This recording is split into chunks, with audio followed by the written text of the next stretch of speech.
Hello, everyone. Welcome to an extremely important episode of the Cohn Zone. That's Lowell Cohn. I'm Grant Cohn, and the Seattle Seahawks are Super Bowl champions. Sam Darnold is a Super Bowl champion. Kenneth Walker is a Super Bowl MVP, which is rich because that's not what I'm going to remember about that game. I'm going to remember the Seattle Seahawks defense kicking ass repeatedly for the 20th time this season. Dad, what was the number one lesson that you took from this game that the 49ers should have taken from this butt kicking? It's very simple, Iggy. At that level, when you're in the Super Bowl and you're an elite team and playing a supposedly elite team, defense wins. Simple as that. Defense wins, especially in this iteration of the NFL. The Seattle offense was okay. There was a lot of field goals. It was okay. The quarterback was okay. He wasn't outstanding. He didn't get to be MVP. But what happened was the defense for the Seahawks controlled the game.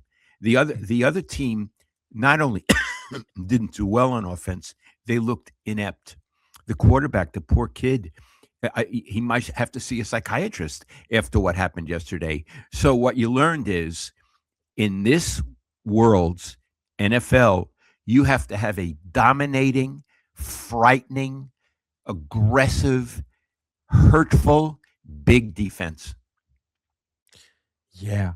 And what's so funny is, that's not exactly how the Niners are built anymore. A few years ago, when they had Jimmy Garoppolo, they did have a huge, frightening defense.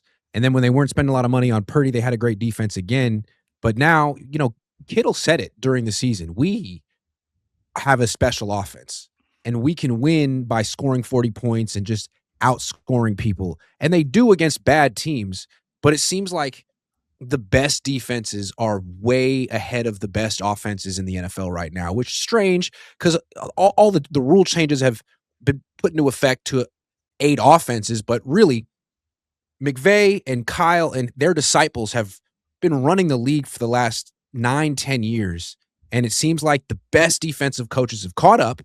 And now it's up to either those offensive coaches or a new generation to figure out some answers because we didn't see any really this year. What Kittle said about winning with offense, scoring 40 points, is wishful thinking, Iggy. First of all, they can't do it.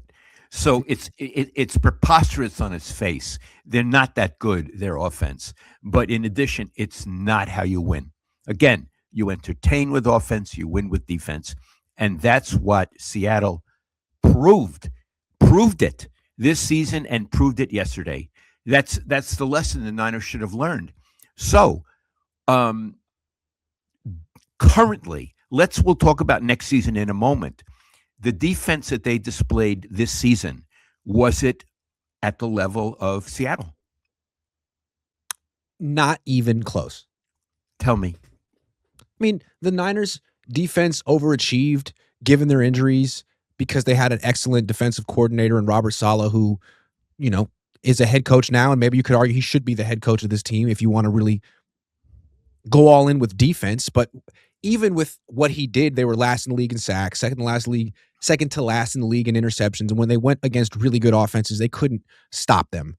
And they had, maybe Nick Bosa and Fred Warner and Micah Williams come back and they're all dominant and they stay healthy. But that's just the beginning. They still need to draft new players, and they need guys who were rookies last year to improve greatly. And they need Raheem Morris to be better than he's ever been. So there's a big question mark that hangs over that defense. If they draft well, and if these other players come back and perform, are they as good as the Seahawks defense? No, absolutely not. Because it seems like the way the Niners are built right now, the difference between the Niners and the Seahawks is the Niners are heavily invested financially in offense. The Seahawks aren't.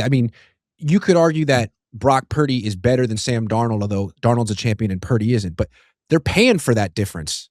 And because the Seahawks aren't paying that much for Sam Darnold, relatively speaking, $30 million a year, they can be a defensive team. They don't have to win with their offense. But the Niners, they have to, now that they've invested in Brock, it seems like they have to make corresponding investments in the offense. Well, you got to give him an offensive line. You got to give him weapons.